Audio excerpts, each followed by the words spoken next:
Thank you very much, Dan. I want to start off with a little bit of history. In a letter written by Isaac Newton to his rival Robert Hooke, dated February 5th, 1676, Newton declared that, "If I have seen further, it is by standing on ye shoulders of giants. I would not be standing here today if it were not for the shoulders of the giants in my life." My first giant was only 5'2", and her name was Kay. She's my deceased wife. She was my mentor, my counselor, and my role model for my entire teaching career.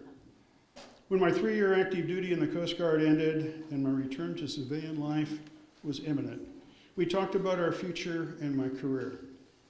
At this point, she was teaching 5th grade at Cubberley Elementary School in Long Beach, and she gave me 3 reasons to become a teacher: Christmas, Easter, and summer. Well, that convinced me. Boy, I tell you. After earning my teaching credential, I began my search for a high school teaching position. I was incredibly lucky when another giant, Dennis Rast, became activities director at Royal High School, and I was offered his position in the math department. After several years of teaching math, another giant in my life, Assistant Principal Wayne Wiley, upon his return from an Army summer camp, made me an offer I could not refuse. He told me that in 5 days, I was to become a physics teacher. Thank you, Wayne. Thus, I began playing with toys for the rest of my career. In 1986, 2 giants, both district administrators, Esther Schulteist and Chet Howe, agreed to let Kay and I develop an elementary school math science Olympiad. Kay took on the responsibilities to create the various events appropriate for 3rd, 4th, 5th, and 6th grade students, while I took care of the logistics for the event. The importance of this Olympiad is that it involved not only elementary students as participants, but also elementary and high school teachers and my students as event supervisors. With 26 elementary schools and 24 students per school, over 600 participants descended on the Royal campus each spring for the next 15 years. For Kay and I, teaching had many rewards.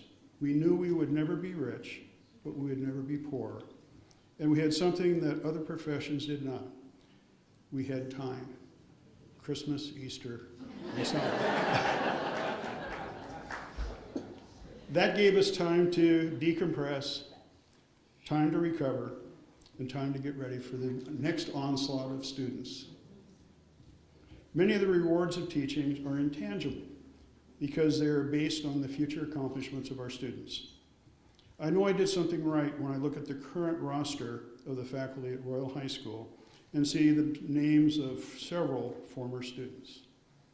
In 1997, I received a copy of a PhD thesis in astrophysics from former student Gino Thomas. I read the thesis, and it's titled Evolutions of Cataclysmic Variable Stars. And I was not confused until I got to page 2.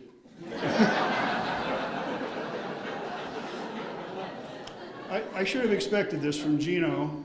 Okay. As I was being evaluated in an AP calculus class, Gino, sitting next to the principal in the back row, raised his hand, and that was a scary thing when he raised his hand, and stated that he knew an easier way to do the problem I was presenting. And of course, he was right. Many of the faculty bonded into a family that made teaching at Royal High School an incredible experience.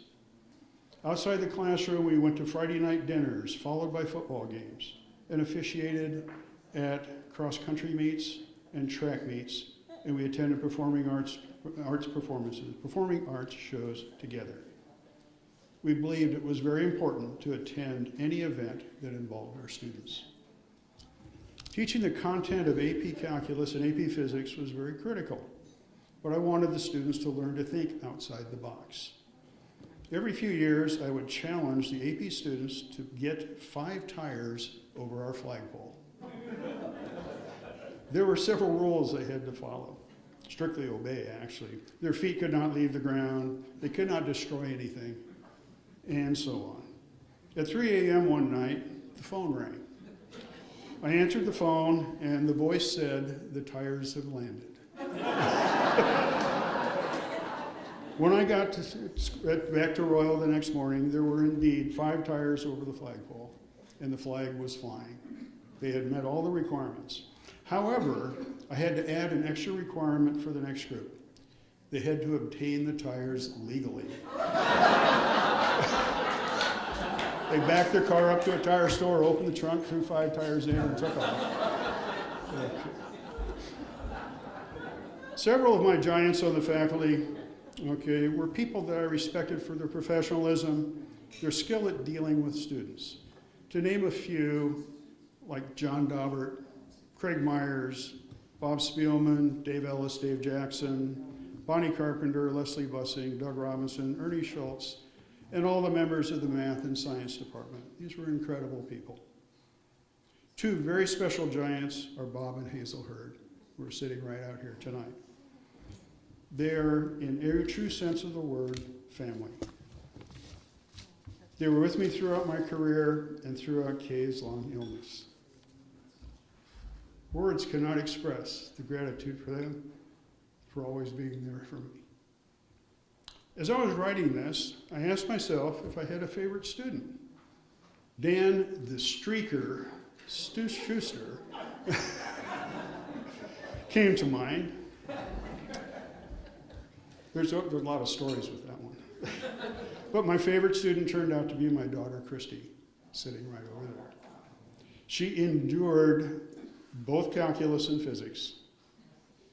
And she also endured puns, bad jokes, and the graveyard tour in Massachusetts that she remembers. In a broad sense, the giants of my life must include my students. If it not were them, I would not be standing here. They were my inspiration, and they're the reason I enthusiastically got out of bed every morning and went to school to teach. I would like to offer a special thank you to Dan Schuster for nominating me, and for Darren Parent and the Hall of Fame Committee for this recognition. It is an honor to be in the company of these great people. Thank you.